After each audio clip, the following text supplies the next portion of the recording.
This happened to me about 3 years ago. I was staying at a cabin by myself. It's actually a pretty remote cabin deep in the woods, probably about 30 minutes away from the nearest town. My cell phone reception out there isn't great, so I knew my family wouldn't be able to get a hold of me, and I wouldn't be able to get a hold of them, so I didn't even try calling anyone. I just decided to go out there for some peace and quiet. I was sitting on the couch in the living room of this cabin watching TV, just getting ready to go to bed, and it was about a.m. That's when I heard what sounded like a knock on the front door, but it was really slow, deliberate, and heavy. I remember thinking at the time that whoever was out there was taking their sweet time knocking on my door. I looked off to the side window that faces the front door and I could see the darkness out there. There was no lights or cars. The only thing I could make out through the window were the trees. So I thought, who the hell would be out there? I looked out the front door window and all I saw was darkness. It was pitch black outside. There was no lights. I couldn't see anyone. But then I heard another knock and then another. It continued for maybe about 10 seconds and then it stopped. For a moment I thought maybe I was imagining things. Maybe I did hear something, but it definitely wasn't someone at the door. Then I heard glass breaking and I turned toward the noise. That's when I saw the shadow. It was coming from the side window. As the shadow slowly crept closer, I could make out a shape moving past the window. It was too big to be a squirrel or any kind of small animal. The shape kept getting closer and closer until finally it was right outside the window. I don't remember what exactly I was expecting to see, but it certainly wasn't what I saw. There was nothing out there, but then I started hearing footsteps near my bed, so I ran into the bedroom and shut the door. I remember leaning up against the door just listening intently for whatever was out there. It had stopped. For a moment I thought maybe it was a bear or some kind of large wild animal. This area is known for having bears and mountain lions and other kinds of animals like that, so I thought maybe I really did open the door and let some kind of animal in, but I distinctly remembered not opening the door, so I walked over to the window and looked out. I could see the darkness outside. That was it. But then I heard a loud bang and I turned around to see the back door swinging open. I remember standing there for a moment just staring at the door as I heard footsteps coming closer. I don't remember how long I stood there, but eventually the footsteps got closer and closer until they stopped right outside the door. I think I waited another moment before I finally pushed the door closed and locked it. I remember kneeling down to make sure the deadbolt was engaged because it didn't feel right, like my brain was telling me to do this weird stuff, but I also felt this sense of calm come over me. It was almost like I wasn't scared anymore. I could still hear the scratching and clawing sounds coming from outside the door, but I wasn't scared. It was weird. So I walked over to my bed and laid down. I was just going to lay there for a while and think about things, but then I heard footsteps again. Now they were inside the bedroom. It was still dark. It was before sunrise, so I couldn't tell what was going on, but I could hear the footsteps. They were slowly creeping closer to the bed. I remember sitting up in bed just staring at the darkness under the bed. I don't know why I stared there. That's just where my eyes went, and I don't know why I wasn't scared. Something was clearly out there. I could hear it, but I don't know. I just wasn't scared. It was weird. And then, after about what felt like an eternity, the footsteps stopped. And the next morning when the sun came up and I started to walk around the cabin, that's when I noticed the damage. Someone had kicked in the back door and there were claw marks all along the side of the door. There was also a big dent in the wall near the window. Whoever or whatever had been out there had left their mark. As the day wore on, I started to become more and more worried. I called my family and told them I was heading home. I didn't want to stay there anymore, so I gathered my things and I headed out the door. I got about 10 feet from the house when I saw something lying on the ground. I could make out the general shape of whatever it was, but I didn't want to go any closer. I backed up and took a few steps back. That's when I saw it. It was a tire. The tire was flat. I don't know whose tire it was or where it came from, but I remember thinking, how did a tire get out there? How did it get in my yard? But the scariest part of it all was that the tire had been there the entire time. It wasn't there when I arrived. I distinctly remember seeing the driveway. It was empty. There was no tire. Yet somehow I had walked past it without seeing it. The drive home was uneventful. I never did end up figuring out who was out there. I never saw anyone. I never found any prints in the ground outside. But I think about that tire to this day. I mean, how does a person miss a tire? It was pretty big. It was on the ground. It wasn't like it was hidden or anything. I must have walked right past it. I don't know how. Now, this story does have a bit of a twist at the end, because when I drove home that night, I checked the tire of my car to make sure everything was okay. All 4 tires looked fine, and then the next morning when I left, I checked them again. All 4 tires looked fine. But when I got back to the cabin to retrieve the rest of my stuff, one of the tires was flat. The tire had been fine the evening before, but then overnight it went flat. So I think what might have happened was this. Whoever put the tire there, I think they were watching me. I think they watched me drive up to the cabin, watched me park my car, and then once they saw me go inside, they got out of their car, came over and put the tire in the grass. And then later on, after they knew I was asleep, they came inside the house, and that's why I kept hearing the footsteps. Then after they left, I ended up finding the tire the next morning, and then later that night when I went back to the cabin to grab my stuff, I think they followed me back, and that's when they must have popped my tire. I'm not entirely sure about that, but it's the most plausible explanation I have. What else would explain a tire suddenly being there and then disappearing, then reappearing later on? I don't know. I have no idea. That's why I never ended up figuring out who was out there. I'm not sure I wanted to figure it out. I'm not sure I wanted to know who it was. I'm still not sure if it was a person. Maybe it was some kind of bear. I don't know, and that's what scares me.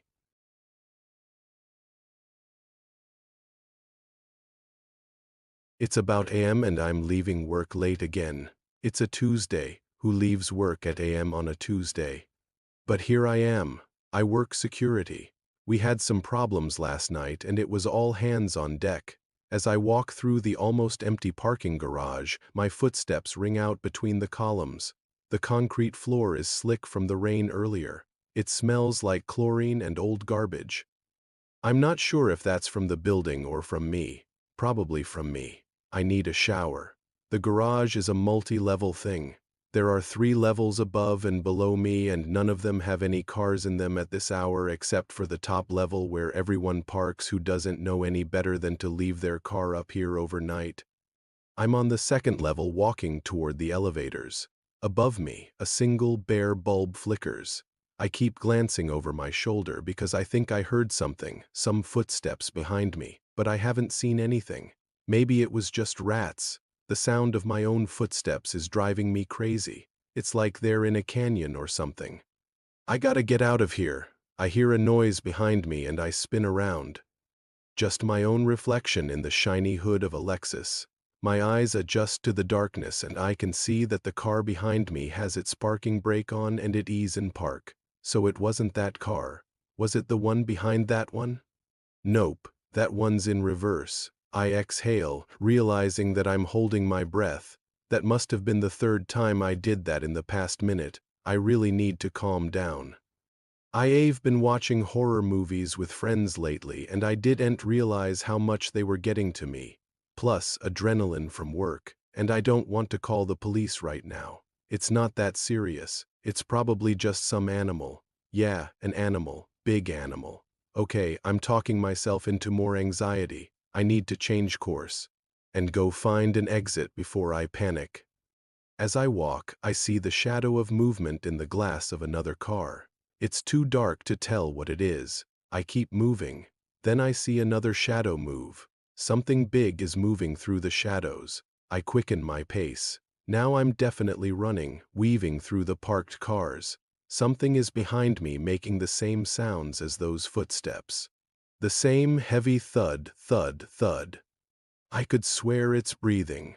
The footsteps are even mimicking mine. I don't dare look back. What if it's whatever's in the shadows? Whatever it is, it's coming closer. The garage door is up ahead. I can smell the fresh air. Freedom. I burst through the door and into the cool night air. I can feel my heart pounding in my chest. Footsteps pound behind me. I turn. I thought I'd outrun whatever was behind me, but I haven't. Standing in front of the garage door are two sets of footprints. Mine and whoever or whatever else is out here with me. This isn't possible. I'm not seeing things. I'm not. I turn back to the door.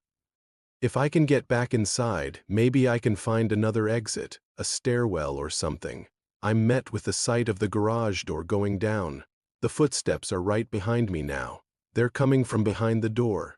I can hear the scraping metal of the garage door.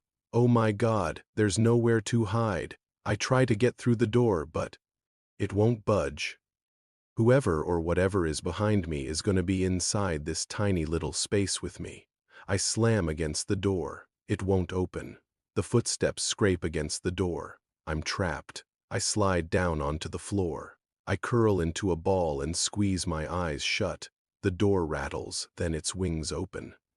I don't know how long I sat there curled up in that little ball, but when I finally opened my eyes, the hallway was empty.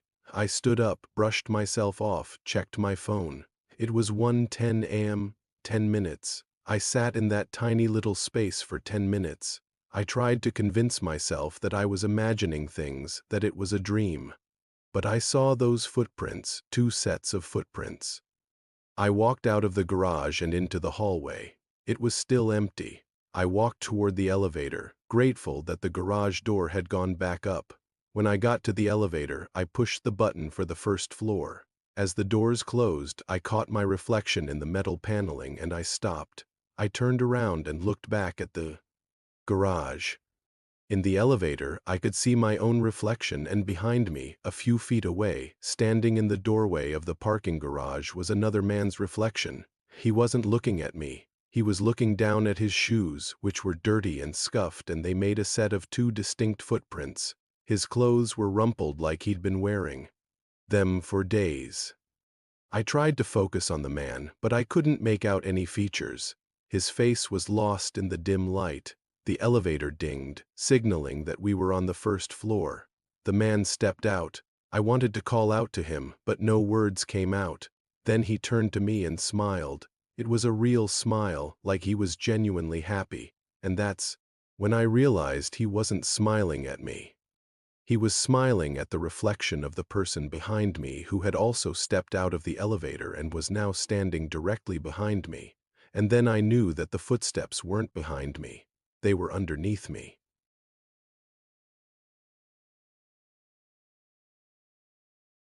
I stopped by a small supermarket that was close to my apartment complex late one night after work to grab a few things. It wasn't a large store, but it was pretty well stocked, and at this late hour, I could get what I wanted without having to stand in line to check out. As I pushed my shopping cart through the automatic doors, I heard an announcement crackling over the loudspeakers saying that the store would be closed in 15 minutes. It was late, so I decided to make a quick trip down the dairy aisle and then head home. When I returned to the entrance, I saw that the security guard was switching off all the overhead lights, leaving only the dim emergency lights on. Above me, the refrigerators hummed faintly and I could hear the gurgling of the store's fountain. I grabbed a bottle of water from the cooler and walked toward the checkout. But when I got to the front of the store, I realized that the cashier had already left. It was too late. I was officially trapped in a closed supermarket with no way out. There was an employee exit sign above the door beside the security office, but I knew that I couldn't leave without being seen. I was dressed casually in jeans and a sweater, and I didn't want to get into trouble for trespassing or shoplifting. Plus, I hadn't brought my ID and I didn't want to deal with the hassle if the cops were called, so I decided to wait. Maybe someone would come back to unlock the front doors. As I stood there waiting, though, strange things started happening around me. I could hear slow footsteps coming from far down the aisle and dragging themselves closer. At first I thought nothing of it. Perhaps it was the security guard returning to his post, or maybe an employee collecting shopping carts. Then I heard the squeak of a shopping cart wheel. I turned and saw a cart rolling slowly down the next aisle. Over. No one was in the cart and no one was anywhere in sight. Then I heard a strange noise like metal hitting tile followed by a thud. I assumed that something had fallen off one of the high shelves and crashed to the floor, maybe a can or a box of cereal. Then I heard more footsteps. They were definitely coming closer. I looked down the aisle and saw the silhouette of a tall man walking toward me. He seemed to be dragging something behind him. His steps were slow and deliberate, like he was pushing himself forward with great effort. And he was making a lot of noise. I tried to keep calm, reasoning that it was probably just the security guard coming to let me out. But as he came closer, I noticed that he wasn't making any effort to turn on the lights. He passed beneath the flickering emergency light above him and continued to walk toward me. I called out to him, but he didn't respond. His footsteps were steady and even, and I could now hear the dragging noise growing louder.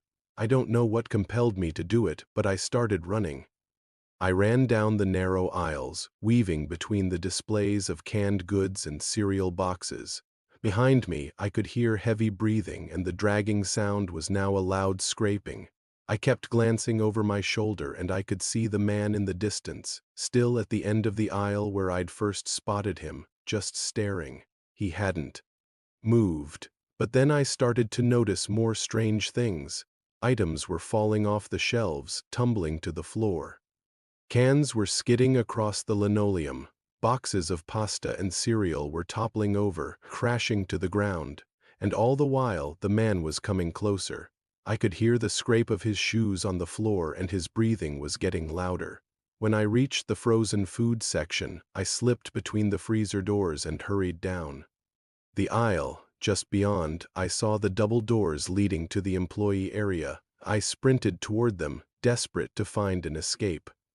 As I ran, I could hear the man behind me moving faster too. His breathing was ragged, like he was exerting himself. When I reached the doors, I pulled them open and stepped inside. There was a small security office there with a locked steel door on the other side. On the wall was an intercom and a button labeled "Request Exit" below. Another button read, "Call police." I hesitated for just a second, debating whether to call for help or try to sneak out. But before I could decide, I heard a pounding at the door. In a panic, I pressed the button for the security office and a voice crackled over the intercom. "Security office, what is your request?" I told him to unlock the door, but he asked me to hold on. I waited as he unlocked the deadbolt. When the door finally swung inward, I stumbled into the office and slammed it shut behind me. I turned the lock and leaned against the door, hyperventilating. On the desk, I saw a phone with a long cord attached to it. I lifted the receiver and dialed 911. Through gasps for breath, I explained what had happened. The operator asked me where I was, and I told her I was in a locked security office inside a supermarket.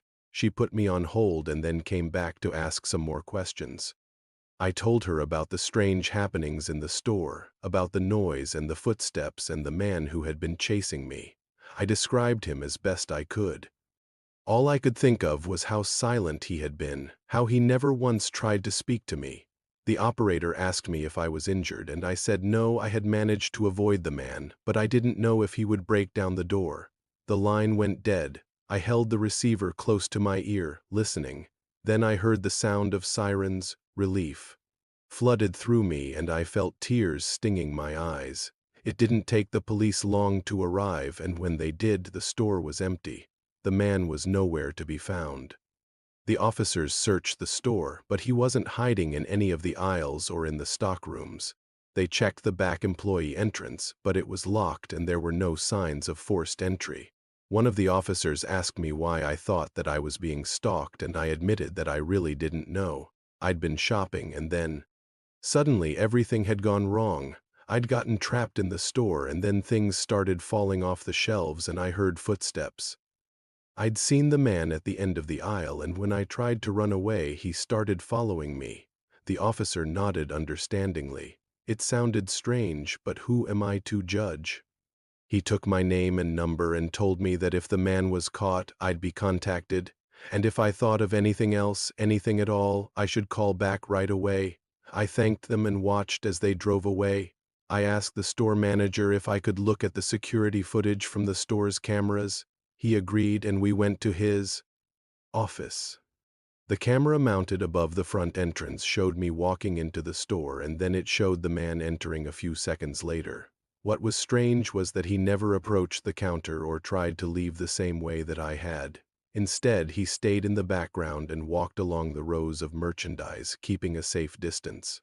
From me, I watched myself move down the aisles, and then I looked back for the man. Every time I turned around, he was there, always far away, always keeping to the shadows, never trying to speak. I was shaken by what I saw, but it was also kind of fascinating. I have thought about that man a lot since, and I can't help but wonder if he had been following me for days, stalking me without my knowledge. Had he been waiting for the perfect moment to strike? Or had he just gotten a taste for fear and decided to see how much he could get? To this day, I still wonder who that man was and what he wanted from me. All I know is that when I go to that supermarket now, I get the feeling that someone has been watching me the whole time.